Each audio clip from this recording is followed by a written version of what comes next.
আসসালামু আলাইকুম প্রিয় শিক্ষার্থী, কেমন আছো তোমরা সবাই?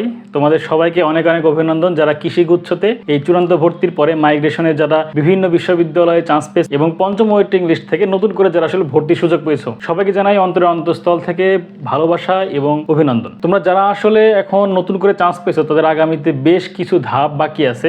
যারা আসলে এখনো চান্স পাও নাই কিন্তু ওয়েটিং লিস্টে আসো, আগামীতে কোন কোন ওয়েটিং লিস্টে কতদূর পর্যন্ত যাইতে পারে এই বিষয়ে একটা সম্ভাব্য রেঞ্জ বলে দেওয়ার চেষ্টা করব এবং এই পঞ্চম ওয়েটিং লিস্টে নতুন করে কতজন স্টুডেন্ট আসলে ভর্তি হওয়ার সুযোগ পেল এই সকল বিষয়ে ম্যাসিভ আপডেট আছে। এই সকল কিছু তোমাদের জানিয়ে দেওয়ার চেষ্টা করবো ইনশাল্লাহ। তোমাদের কাছে অনুরোধ থাকবে তোমরা দয়া করে শুরু থেকে শেষ পর্যন্ত সম্পূর্ণ ভিডিওটা দেখবা। এছাড়া কোনো কিছু বুঝতে অসুবিধা হলে আমার কমেন্ট বক্সে কমেন্ট করবো, আমি অ্যান্সার দিয়ে দেওয়ার চেষ্টা করবো ইনশাল্লাহ। এবং তোমরা যদি ইতিমধ্যে ওয়েবসাইট নিয়ে কোনো সমস্যা পড়ে থাকো সেই বিষয়ে আমার কর্তৃপক্ষের সাথে কি কথা হয়েছে সেটা আমি তোমাদের জানিয়ে দেওয়ার চেষ্টা করবো। তো চলো তাহলে মূল ভিডিও শুরু করা যাক। গত 6 মে হচ্ছে পঞ্চম ওয়েটিং লিস্টের রেজাল্ট দিয়েছে। তোমরা জানো চূড়ান্ত ভর্তির পর এটাই কিন্তু প্রথম ওয়েটিং লিস্ট। চূড়ান্ত ভর্তির পরে কতটা আসন ফাঁকা আছে এই বিষয় নিয়ে কিন্তু আমি একটা ভিডিও করছি, যারা দেখছো তারা হয়তো একটা প্রেডিক্টেড আইডিয়া পাইছো।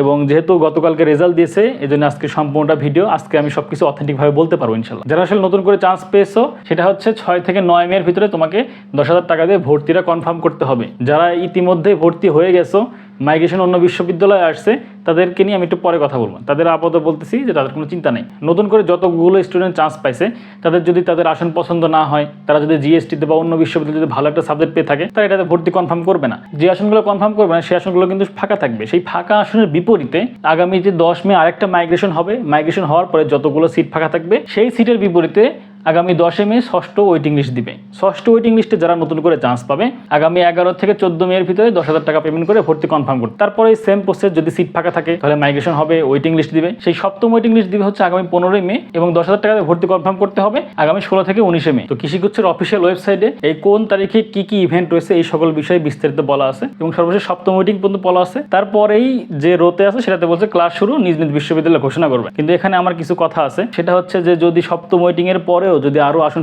ফাঁকা থাকে তখন কি করবে সেটা অবশ্যই ফিল আপ হবে, সেটা নিয়ে হয়তো পরে সংশোধিত একটা বিজ্ঞপ্তি দিবে। এবার আসলে বলতে গেলে এক কথা কৃষিগুচ্ছের রেকর্ড হয়ে গেছে। ওয়েটিং থেকে বিগত কয়েক বছরে কেউ বাংলাদেশ কৃষি বিশ্ববিদ্যালয় চান্স পায় না, কিন্তু এবার ওয়েটিং থেকেও বাংলাদেশ কৃষি বিশ্ববিদ্যালয় এগ্রিকালচার ইকোনমিক্স ফ্যাকাল্টিতে চান্স পেয়েছে। এরকম কিন্তু আরো ছোটখাটো বিভিন্ন ধরনের রেকর্ড আসলে তৈরি হয়ে যাচ্ছে। তোমাদের যাদের ওয়েটিং একটু দূরে আছে তোমরা একটু ধৈর্য ধরো, একটা সময় তোমারও ঠিকানা এই কৃষিগুচ্ছ হতে পারে। ওয়েটিং থেকে বাংলাদেশ কৃষি বিশ্ববিদ্যালয় নতুন করে ভর্তির সুযোগ পেয়েছে 144 জন, গাজীপুর কৃষি বিশ্ববিদ্যালয় 209 জন, শেরেবাংলাতে হচ্ছে 76 জন, পটুয়াখালী বিজ্ঞান ও প্রযুক্তি বিশ্ববিদ্যালয়ে পাইছে 320 জন, সিভাসুতে হচ্ছে 113 জন, সিলেট কৃষিতে 299 জন, খুলনা কৃষিতে 123 জন, হবিগঞ্জ কৃষিতে হচ্ছে 80 জন, কুড়িগ্রাম কৃষি বিশ্ববিদ্যালয়ে হচ্ছে 71 জন।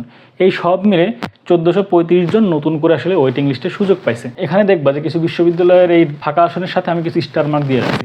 এই স্টার মার্কটা কেন দেওয়া হয়েছে? প্রথমে গতকালকে তারা যে রেজাল্ট দিয়েছে সেই রেজাল্ট অনুসারে এখানের সিট সংখ্যা একটু বেশি ছিল, সব মিলে যোগফল হয় হচ্ছে 1445।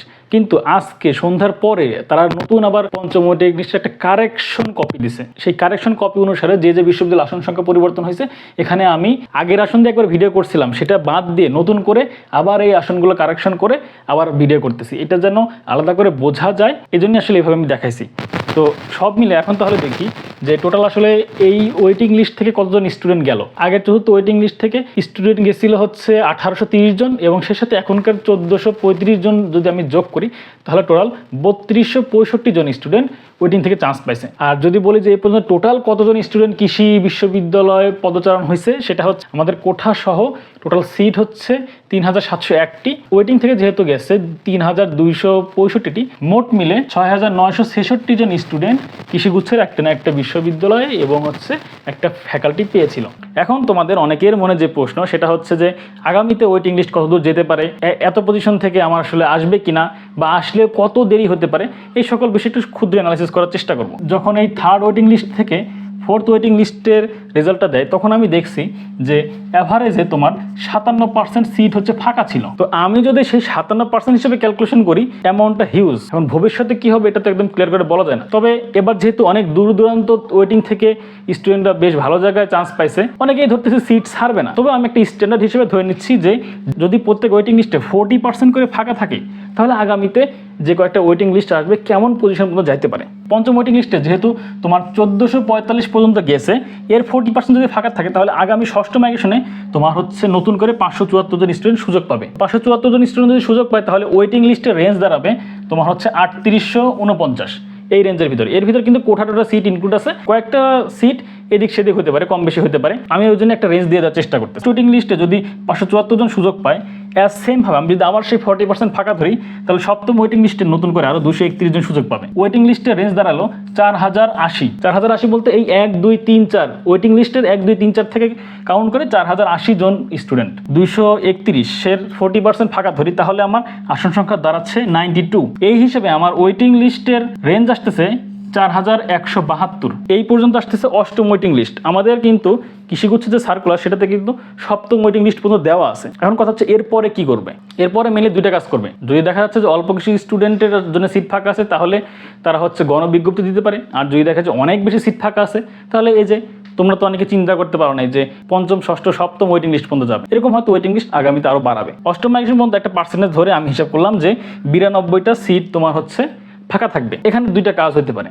এক হচ্ছে নবম মাইগ্রেশনে যেতে পারে, নবম মাইগ্রেশনে যদি যায় 40% ফাঁকা হিসেবে সিট থাকবে 36টা, আর টোটাল হচ্ছে ওয়েটিং রেঞ্জ আসবে 4208টা। কাজ হতে পারে যে যদি গণবিজ্ঞপ্তিতে যায়, তাহলে এই যে 92-এর 3 গুণ সংখ্যক স্টুডেন্টকে তারা হচ্ছে গণবিজ্ঞপ্তিতে দিবে। এটা হচ্ছে জাস্ট আমার একটা আনুমানিক ধারণা। তোমরা এভাবে ধরে নাও যে যারা হচ্ছে এই পজিশনগুলোর ভিতর আছে, তোমরা ভবিষ্যতে একটা না একটা সাবজেক্ট পাইতে পারো। আমি আরেকবার তোমাদের স্মরণ করাই দিই, এটা কিন্তু জাস্ট আমি 40% ধরছি, সেই জন্য কিন্তু হিসাবটা এরকম আসছে। আমি যদি এটা 50% ধরতাম, এখানে কিন্তু সবগুলোতে 10% করে বেড়ে যেত, বুঝতে পারছো? আর এইটা যে এক্স্যাক্টলি এরকমই হবে বিষয়টা কিন্তু সেরকম না। যারা ওয়েটিং লিস্টের দূরের দিকে থাকে, তারা যে কোনো একটা বিশ্ববিদ্যালয় পাইলেই সেটাকে আসলে কনফার্ম করে দেয়, সেটাতে ভর্তি হয়ে যায়। এই ফাঁকার পরিমাণ কিন্তু আরও কমও থাকতে পারে। এই যে ওয়েটিং লিস্টের যে ধাপ, এটা কিন্তু কমে আসতে পারে।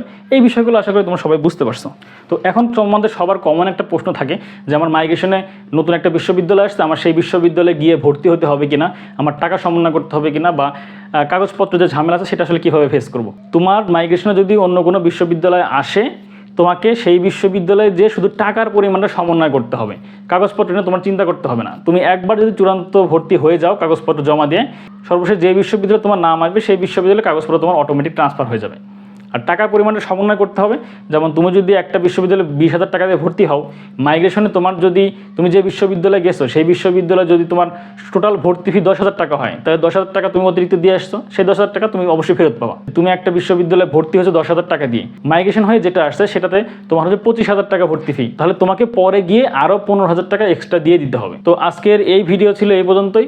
সবাইকে অনেক অনেক ধন্যবাদ যারা আসলে নতুন করে কৃষিগুচ্ছতে এই যে 1445 জন চান্স পেয়েছো। যারা আসলে ওয়েটিং লিস্টে আসো এখনও চান্স হয় নাই, তোমাদের জন্য আগামীতে একটা বিশ্ববিদ্যালয় অপেক্ষা করতেছে ইনশাল্লাহ। আর পরিশেষে একটাই কথা বলবো, এখানে যে ডেটগুলো আছে এই ডেটগুলো বেশ ভালোভাবে খেয়াল করো। যদি মনে হয় এই সাবজেক্টে পড়বা, কনফার্ম করে দিও। যদি মনে হয় যে পড়বা না, তাহলে তুমি কনফার্ম নাই করতে পারো। সর্বোপরি আমার জন্য দোয়া করবে, আমি যেন তোমাদের একটা সঠিক গাইডলাইন দিয়ে দিতে পারি। আর এছাড়া কৃষিগুচ্ছের যে কোনো আপডেট আমি আমার চ্যানেলে দিয়ে দেওয়ার চেষ্টা করবো ইনশাল্লাহ। সবাই ভালো থেকো, সুস্থ থেকো। আল্লাহ হাফেজ, আসসালামু আলাইকুম।